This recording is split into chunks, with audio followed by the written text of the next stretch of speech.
Bonjour à tous pour cette petite vidéo courte sur les hommes ukrainiens et les pensions alimentaires. C'est une question qui revient souvent.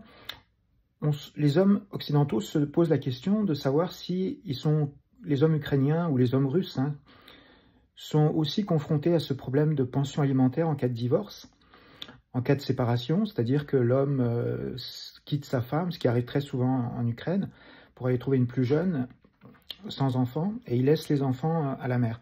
Alors, est-ce que les hommes doivent payer des pensions alimentaires en Ukraine ou en Russie? Non, pas du tout.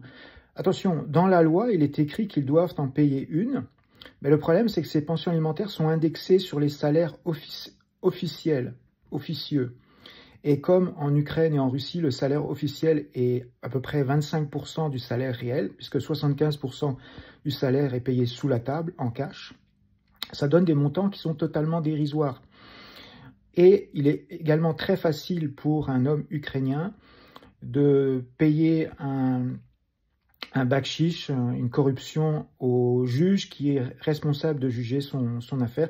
Il peut lui donner par exemple 300, 400, 500 dollars américains et le juge va faire les choses pour que ça fonctionne dans son sens.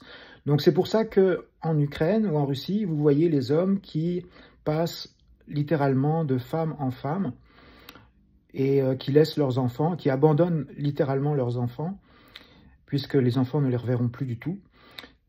Une fois qu'ils sont tannés avec une femme, ils vont aller voir une plus jeune qui n'a pas d'enfants, et ainsi de suite, puisqu'ils ont une abondance de femmes disponibles sur le marché. Donc c'est un petit peu comme ça que ça se passe pour les hommes ukrainiens.